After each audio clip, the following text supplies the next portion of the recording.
As the Russia-Ukraine war continues, military cooperation between North Korea and Russia has gradually come to light, with North Korea's provision of soldiers to Russia being one of the most striking aspects. According to reports, each North Korean soldier is expected to receive a monthly salary of around $2,000, a considerable sum given North Korea's economic conditions. However, these salaries are not directly handed over to the soldiers or their families. Instead, they are centrally managed by the North Korean government. In reality, the soldiers themselves may only receive a fraction of this amount, with most of the funds being retained by the government for state purposes. If North Korea supplies as many as 100,000 soldiers, the total monthly salary expenditure would amount to a staggering $200 million.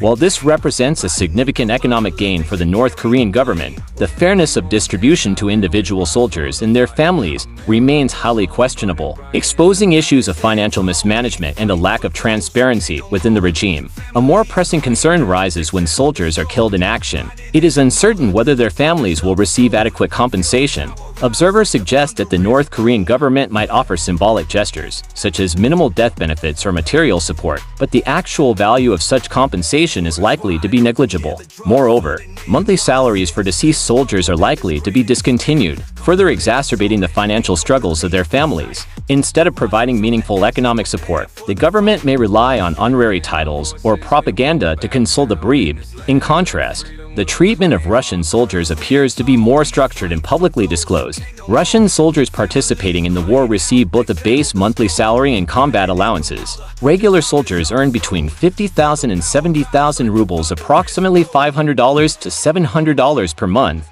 while those on combat missions can earn an additional 100,000 rubles, around $1.00 in combat allowances. Furthermore, the Russian government has pledged to provide substantial benefits for the families of fallen soldiers, including a one-time compensation of 12 million rubles, approximately $120, and long-term welfare and medical support for injured personnel. However, reports indicate delays in dispersing these benefits, causing dissatisfaction among some families. A comparison of the two systems highlights stark differences. North Korean soldiers' salaries are predominantly appropriated by the government, with minimal benefits reaching the individuals or their families. Compensation for fallen soldiers is highly uncertain and likely inadequate. Meanwhile, Russian soldiers receive relatively better pay and welfare benefits, theoretically offering more substantial support to their families. That said, the situation for Russian soldiers is not entirely favorable. As the war drags on, morale within the Russian military has reportedly declined.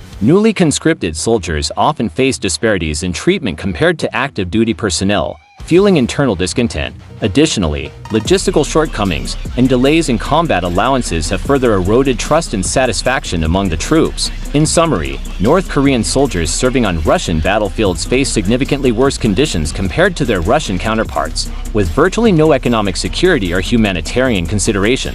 This underscores North Korea's practice of treating soldiers as a commodity for trade rather than ensuring their welfare. For Russian soldiers, while their pay and benefits are comparatively higher, the ongoing conflict increasingly imposes long-term financial and emotional burdens on their families. These disparities highlight the nature of military cooperation between North Korea and Russia, which not only strengthens their political alliance but also poses potential threats to global peace and stability. The international community must closely monitor and impose stricter oversight on such military transactions to safeguard basic human rights for soldiers and minimize the disruptive impact of these actions on the global order.